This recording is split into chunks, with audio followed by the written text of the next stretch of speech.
Yo, yo, yo, this is your Trip Man here again. And pag-uusapan natin ngayon ay hindi related sa mga guitar covers ko, anime conventions or cosplay conventions, something like that. Um, Boxing talk muna tayo kasi yung ating pambansang kamao may laban this coming Sunday. Um, ang kakalabanin niya champion. And matanda na kasi siya eh. Pero tingnan natin kung ano magiging kalalabasan ng laban. Since sa mga napapanood kong videos sa YouTube and Facebook, yung training naman niya is going well. And same naman din sa kalaban niya. Sino ba yung tinutukoy ko? Si Manny Pacquiao and si Mario Barrios. Si Manny Pacquiao is 46 years of age na. This coming December magpo-47 na siya. And then the other side, si Mario Barrios is 30 years of age. Actually, nung pinanganak si Barrios is the same year din na nag-start sa professional boxing si Pacquiao, which is year 1995. So, konting trivia lang. So, yun nga. So, ang unang mga naiisip kong angles dyan, kaya bumalik si Pacquiao kasi isa sa mga napanood kong video doon sa YouTube, doon nga dahil sa huling laban ni Pacquiao kay Ugas, hindi siya satisfied doon sa naging result dahil nga natalo siya and nagkaroon ng issue yung dalawa niyang legs, nagkaroon ng cramps. So he didn't perform well that time kaya siya natalo. And in span of 4 years from 2021 up until now, nagkaroon siya ng mga exhibition fights in 2022 and last year. And now, this year, after no 2025 senatorial elections, yun na nga, nag-push through na siya para bumalik sa pagbo-boxing kahit na way past prime na yung age niya, which is 46 years of age. So yun nga ang mangyayari ngayon, dahil nga siya ay isa sa mga legendary boxers sa boxing history. And kamakailan nga lang induct na siya sa Hall of Famer sa sa boxing. And eto na nga yung mangyayari. Aside doon, lalaban ulit siya for a world title against Mario Barrios. Si Mario Barrios, siya yung current WBC 147 pounds sa welterweight division. Nakuha niya yung belt kasi before siya maging full champion, interim champion. Nung time na yun, ang full champion yun is si Crawford. Nakuha niya yun nung manalo si Crawford kaya Errol Spence for undisputed fight. Pero yun nga, since umakit na nga ng weight division si Crawford, so yung mga belts niya is na bakante. So yun nga, uso nga din ngayon sa sistema ng boxing na yung mga boxing organizations, nagkakaroon sila ng mga interim champions like sa WBA, WBC, IBF, and even sa WBO. So once yung mga full champions nila doon is vacate or nag-move up na ng weight, ang mangyayari dyan, yung mga interim champions doon sa mga corresponding boxing organizations na yun is mapupromote as a full champion. So ganoon yung nangyari kay Barrios. So from that time nung naging full champion siya, nag-defend siya ng belt niya ng I think isang beses lang. Kasi yung laban niya kay Fabian Maidana, hindi pa lang siya noon hindi ko maalala parang pa lang ata yun, for interim belt. And then yung nakalaban naman niya si Ramos, which is nag-end up sa draw. Na siya noon, full champion na siya noon. Kaso nga lang, yun nga, na-promote lang siya as full champion. So, hindi niya talaga legitimately nakuha yung real na title. Since yun nga nangyari kay Crawford, umakit siya ng weight division. So, yun lang yung masasabi ko dyan. So, ito na nga. Punta tayo sa mga ano yung mga pwedeng maging factors doon sa laban ni Pacquiao tsaka ni Barrios. Ang dami ko na rin mga napanood na video sa YouTube. Ang dami ko na rin mga napanood na predictions, analysis, comparisons. And marami akong napapanood na mga common denominators doon sa mga sinasabi nila, like lugi nga si Pacquiao kay Barrios dahil nga mas bata si Barrios, mas malaki si Barrios, mas maliit si Pacquiao, mas mahaba yung Richipak ni Barrios, and the other way naman is mas malaki experience si Pacquiao.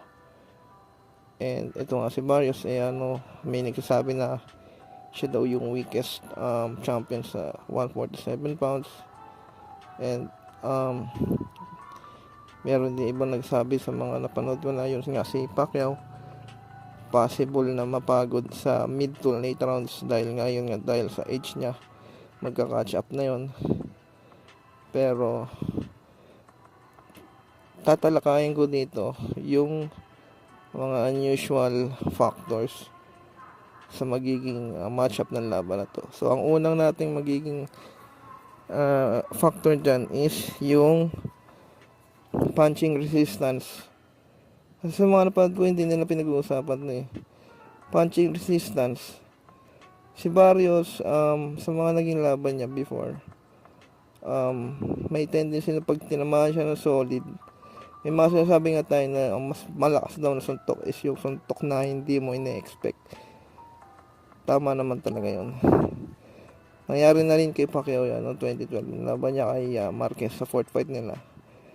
Nagfe-feint siya doon kay Marquez at nung timingan niya siya ni Marquez, ayun, ang nangyari, sinalubong niya yung right straight ni Marquez. Kaya yun, ang linis ng knockout niya doon kay Marquez. So, from that time, nung natalo si Pacquiao kay Marquez, marami nang nag-doubt na baka yung punching resistance ni Pacquiao is nabawasan, nag-diminish. Kaya from that KO loss, nag-iba na yung laro niya, naging na siya, full-time boxer puncher. So yun nga anong nangyari. So throughout Pacquiao's career, yung punching resistance niya is hindi na masyado nagiging ganong katigas, especially ngayon nga na na siya 46 years of age, nag-lay off pa siya ng 4 years. So hindi natin sure ano magiging itsura nung laban sa mismong laban, kung yung punching resistance man ni Pacquiao is talagang wala na or hindi natin masisiguro. Kasi din dun sa isang laban ni Pacquiao kay Thurman, ang dami mga solid shots din na napatama si Thurman kay Pacquiao, which is natitigilan din momentarily si Pacquiao sa mga opensa niya kapag nakakounter siya ni Thurman.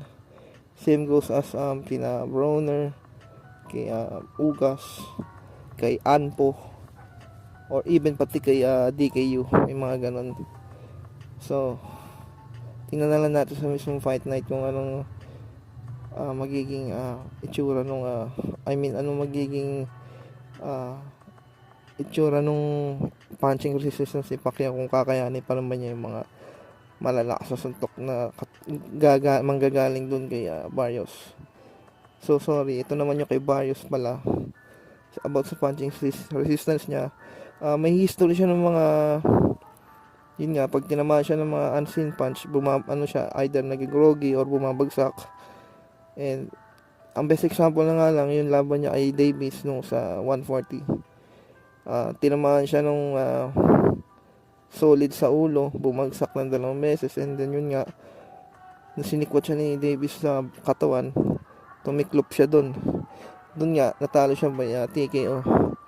Ang problema lang naman kasi ang issue doon pala, ang naging issue ni Barrios sa laban niya kay Davis is, si Davis kasi during nung laban niya kay Barrios, Although 140 yung weight limit, since yun nga yung pinaglalabanan nila, sa nabasa ko, meron pala yung rehydration clause. Kasi sa history ng boxing, kapag yung mga fight is may mga rehydration clauses, nagkakaroon na tendency na kung sino yung pinapatawan nun, like si Canelo, Mayweather, Kovalev, Canelo, nagkakaroon ng impact yung ano nila doon. Yun nga, balik tayo sa kanina, yung punching resistance. Kasi kapag nagkaroon ng rehydration clause yung isang match, and sa isang boxing mero pabor, sa isang boksingero hindi, ang mangyayari dyan, dun sa hindi pabor sa isang boksingero na ganun yung naging sistema, yung katawan niya hindi pa gano'n nakaka-recover. Kaya nangyayari sa mismong laban, kaya pag tinatamaan siya ng mga solid shot, especially sa atawan, iniinda yun most of the time, or hindi nila nagagamit yung full potential nila sa laban. Yung sa yung sa mga rehydration clause, yung sa issue. Ngayon, ito pa, yung sa reaction time. Ito, pangalawa, reaction time. Si Pacquiao, matanda na siya. Habang tumatagal yung career niya, habang dumadagdag yung age niya, syempre, typical naman sa mga boksingero na yung reaction time nila sa pagsalubong doon sa mga suntok nung nakakalaban nila, hindi na rin tulad nung reaction time nung nasa prime years pa sila. Si Barrios, yun nga, even though 30 pa lang siya, hindi siya known sa ganun katikas ang reaction time. Marami ng mga naging laban si Barrios na tinatamaan siya bigla ng mga suntok na hindi niya nakikita, like yung sinabi ko kanina, yung mga unexpected punch. Kaya may tendency na pag natamaan siya ng solid, yun nga, either magrogi or bumabagsak. So sa mismo laban na to, kay Pacquiao at kay Barrios, makikita natin ngayon kung sino yung mas maganda pa rin yung reaction time. Si Pacquiao, dahil napakalaki ng experience siya sa pagboboxing, siguro nandun pa rin yung reaction time as a boxer dahil sa experiences niya. Pero hindi na tulad nung nasa prime years siya. So, yun nga, sabihin ko lang ulit, makikita na lang natin yan sa fight night kung ano magiging outcome niyan. Then, yung huli, yung stamina, yung conditioning. Maraming nag-doubt kay Pacquiao nung laban niya kay Anpo. Kesyo sabi, lobo daw si Pacquiao nung laban niya kay Anpo. Ang pagkakalala ko, around middleweight yata yung weight ni Pacquiao noon, 155 pounds. So, ang isa pang issue that time, hindi naman daw ganong katagal nag-train si Pacquiao laban kay Anpo, since exhibition fight lang siya. And may isa pa akong nabasa doon na yung flooring daw nung ring nung naglaban sila ni Anpo, hindi daw matigas, like parang malambot. Kaya nagkaroon daw ng issue yung sa galaw ni Pacquiao na hindi siya nakakapag-set ng maayos dahil nga yung flooring is hindi favorable sa sa laro niya. Kaya may mga moments na pag nakikipagsabayan siya kay Anpo, tinatamaan siya ng mga solid na suntok. And from that time, nung nakita nga nila na ganun yung naging laro ni Pacquiao, marami na nag-doubt sa kanya na wala na to, hindi na to uubra. Kaya dapat hindi na to bumalik sa pagboboxing sa talagang professional level. Pero ngayon kasi sa kaso ni Pacquiao sa laban niya kay Barrios, pinaghandaan niya kasi to, siguro after election nag-start na siya ng sa training camp niya. Nakita naman natin doon sa latest video, doon sa final press conference nila, medyo yun nga, talagang batak na yung katawan ni Pacquiao, yung mga cheekbone niya naglalabasan na. That means talagang nandun na yung well managed ng pagbabawas nila ng weight, and at the same time andun pa rin yung kondisyon. Pero marami rin ako napanood na ibang videos na sinasabi na kesyo yung stamina ni Pacquiao hindi na rin katulad nung dati, dahil nga rin dun sa age niya, na kung sa early rounds hindi ma set or hindi niya ma overwhelm si Barrios, and yung laban is tumagal pa ng mid to late round, high chance na matalo si Pacquiao dahil doon sa stamina. So yun sa issue ni Pacquiao. Pero makikita na lang din natin sa fight night yan kung ano yung mga magiging itsura nung senaryo, kung masusustain pa ba ni Pacquiao yung prolong na stamina for a 12 round fight, or depende na lang din kung ano magiging ganap, or may mga unexpected moments tayo makikita, like magkaroon ng headbutt tulad ng Fondora Timsu, or yun nga, baka magkaroon ng controversy sa magiging resulta. Pero yun nga, sinasabi ko lang ng paulit-ulit, let's wait for the fight night itself.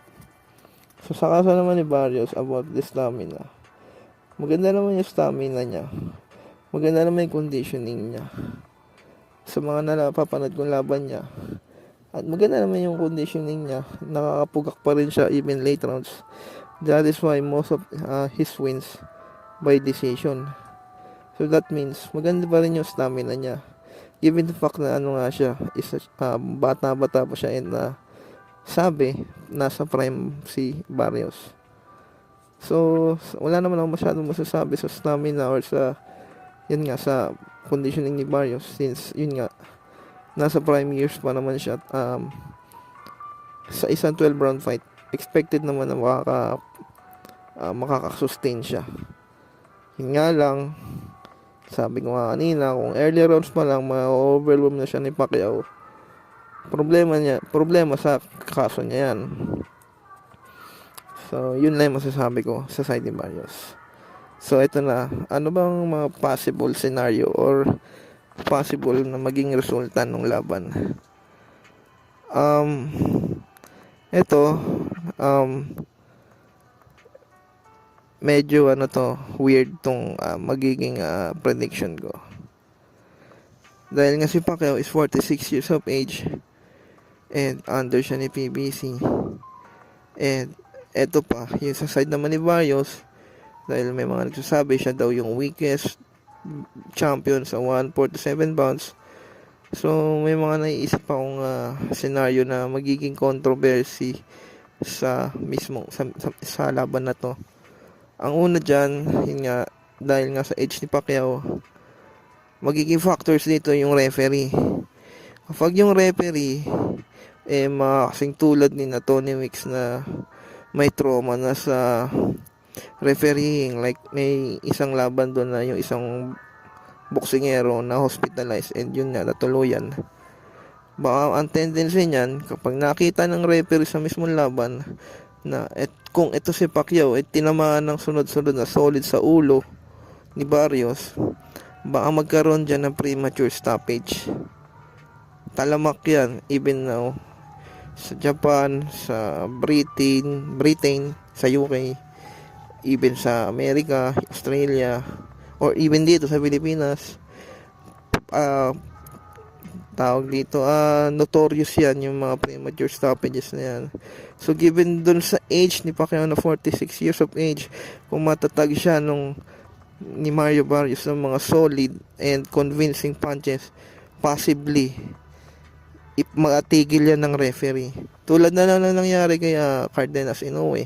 Naipit ni Inoue si Cardenas dun sa ropes. Since ito nga si Cardenas hindi naman na nakakasagot, tinigilan ng referee. So may mga ganong senaryo na possible na mangyari sa laban nito si Pacquiao at Barrios.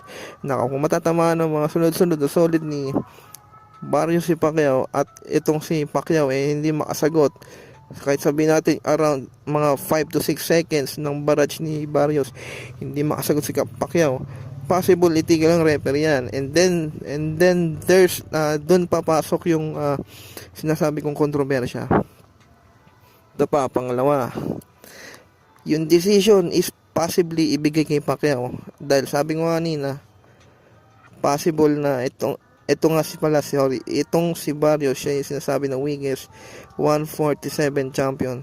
So possible na kung ang laban umabot sa sa scorecards, kahit sa mga mata ng mga manonood, kahit sa mga mata ng mga experts kuno, or should I say mga expert naman talaga, yung scorecards possible pumabor kay Pacquiao.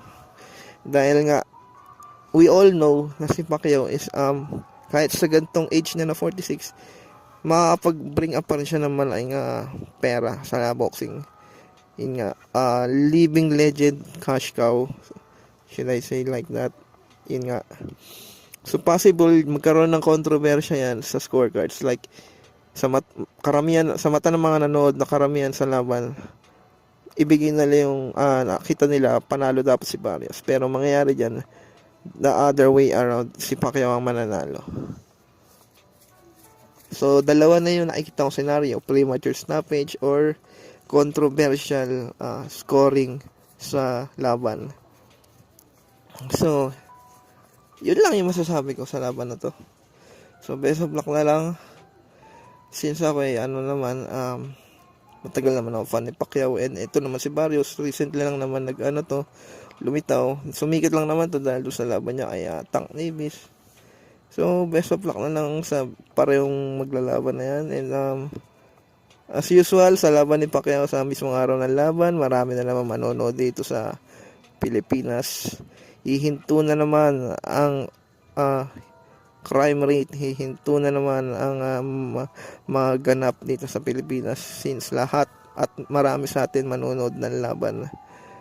So yun lang masasabi ko sa laban na to, and as well as dun sa mga magiging undercards, kina Pundora, Team Shu, Cruz, Fierro, Figueroa, Gonzales, Magsayo, and yung kalaban niya na isa, and the rest. Good luck na sa inyo lahat, and yun lang ang masasabi ko sa laban na to. Peace.